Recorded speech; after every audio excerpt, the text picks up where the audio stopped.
கோவையில் கணவன் இறந்து கிடந்தது தெரியாமல் வீட்டிற்குள் வசித்த மனைவி துர்நாற்றத்தை எலி செத்ததால் வந்தது என நம்பிய சோகம். கோவை தெற்கு உக்கடம் அருகே உள்ள கோட்டைப்புதூர் காந்தி நகரை சேர்ந்தவர் அப்துல் ஷா, வயது 48. இவருக்கு மனைவி மற்றும் மகள் உள்ளனர். அப்துல் ஷா வேலைக்கு செல்லாமல் மது குடித்துவிட்டு வருவது வழக்கம். இவரது மனைவி உடல்நிலை சரியில்லாதவர்.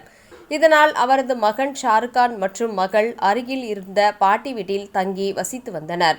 அப்துல் ஷா அவரது மனைவியும் காந்திநகர் வீட்டில் வசித்து வந்தனர். அவ்வப்போது பெற்றோரை இருவரும் பார்த்து செல்வார்கள். இந்த நிலையில் கடந்த 5 நாட்களுக்கு முன்பு அப்துல் ஷா பக்கத்து வீட்டில் வசிக்கும் சிலர் அவரது மகன் ஷாருக்கானுக்கு செல்போனில் தொடர்பு கொண்டு பேசினர். உங்கள் வீட்டில் இருந்து துர்நாற்றம் வீசுவதாக செல்போனில் தகவல் தெரிவித்துள்ளனர். உடனடியாக ஷாருக்கான் பெற்றோர் வீட்டிற்கு விரைந்து வந்தார். அப்போது வீட்டில் உள்ள படுக்கை அறையில் அப்துல் ஷா படுத்து கிடந்துள்ளார். உடனே தாயிடம் ஷாருக்கான் ஏதோ நாற்றம் வருகிறது என்ன நாற்றம் என்று கேட்டுள்ளார்.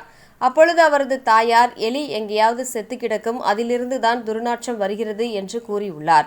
எனவே தந்தை அப்துல் ஷா தூங்குவதாக நினைத்து ஷாருக்கானும் அங்கிருந்து சென்று விட்டார். இந்த நிலையில் மறுநாள் துர்நாற்றம் அதிக அளவில் வீசியுள்ளது. இதனால் பக்கத்து வீட்டில் வசிப்பவர்கள் அதை தாங்க முடியாமல் இருந்துள்ளனர். உடனே மீண்டும் ஷாருக்கானுக்கு செல்போனில் தகவல் தெரிவித்தனர்.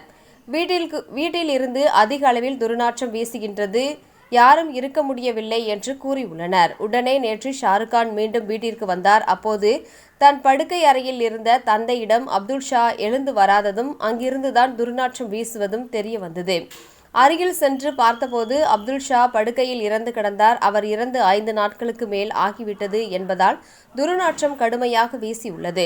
அவர் இறந்து கிடந்தது தெரியாமல் அவரது மனைவி வீட்டுக்குள்ளேயே 5 நாட்களுக்கு மேலாக வசித்து வந்துள்ளார். அதன் பிறகு இது குறித்து பெரியகடை வீதி போலீஸ் நிலையத்திற்கு தகவல் தெரிவிக்கப்பட்டது. அவர்கள் விரைந்து வந்து இறந்து கிடந்த அப்துல் ஷா உடலை மீட்டு பிரேத பரிசோதனைக்காக கோவை அரசு ஆஸ்பத்திரிக்கு அனுப்பி வைத்தனர். இந்த சம்பவத்தால் அந்த பகுதியில் பெரும் சோகம் ஏற்பட்டது.